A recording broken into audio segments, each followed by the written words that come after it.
नमस्कार दोस्तों, स्वागत है फिर से आपका एक नई कहानी में। कहानी को शुरू करने से पहले आप इस चैनल को सब्सक्राइब ज़रूर कर लें, क्योंकि मैं आपके लिए हर रोज़ एक नई भूतिया कहानी लाता रहता हूँ। दिल्ली के पौश इलाके में एक हवेली नुमा घर था, जिसे लोग काली हवेली के नाम से जानते थे। कहा जाता था कि इस घर में कोई अजीब और भयानक शक्ति मौजूद है।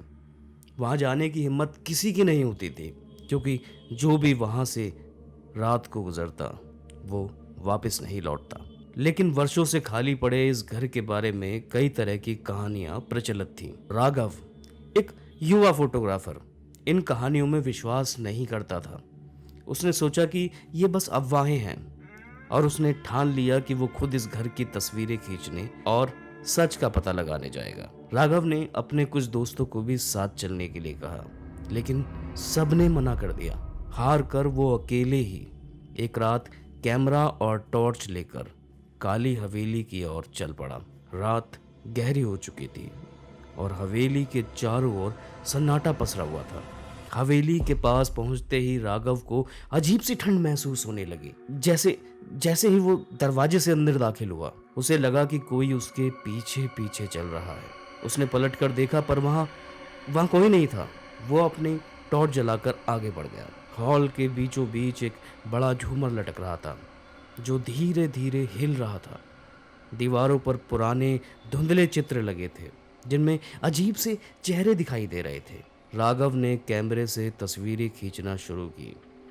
जैसे ही उसने एक तस्वीर ली, कैमरे की स्क्रीन पर एक पुरानी साड़ी पहने महिला की झलक दिखाई दी, जो पीछे खड़ी थी। वो अचानक मुड़ा, पर वहां कोई नहीं था। राघव का दिल तेजी से धड़कने लगा। उसने सोचा कि ये उसकी कोई कल्पना होगी, और आगे बढ़ गया। अचानक उसे फर्श पर कुछ भारी चीजें घसीटने की आवाज सुनाई दी। वो आवाज एक कमरे से आ रही थी जो बंद था। राघव ने डरते हुए दरवाजे को खोला।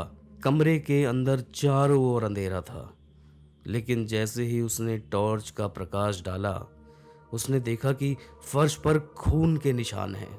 उन निशानों को देखकर ऐसा लग रहा था कि किसी को घसीटते हुए अंदर लाया गया हो। तभी एक ठंडी हवा का झोंका आया और दरवाजे अपने आप बंद हो गए। राघव ने दरवाजा खोलने की बहुत कोशिश की, लेकिन वो हिल तक नहीं पा रहा था।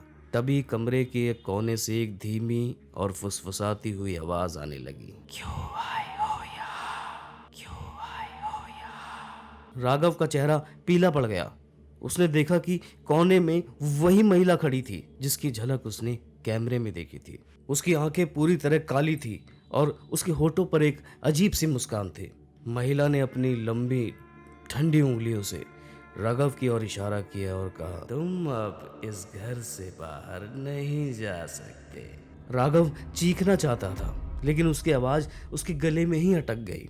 महिला धीरे धीरे उसकी ओर बढ़ने लगी। उसके पैरों के नीचे से जमीन ठंडी पड़ रही थी और राघव का पूरा शरीर अकड़ चुका था। उसने भागने की कोशिश की, लेकिन उसके पैर नहीं हिल रहे थे। अचानक महिला उसके करीब आ गई और उसके कान में धीरे से बोली, ये मेरा घर है और अब तुम भी मेरे साथ यहाँ रहोगे। राघव के दोस्तों ने अगली सुबह उसे बहुत ढूंढा, लेकिन वो कभी वापस नहीं आया। लोग कहते हैं कि आज भी जब रात गहरी होती है, तो काली हवेली के अंदर से किसी की चीखें सुनाई देती हैं।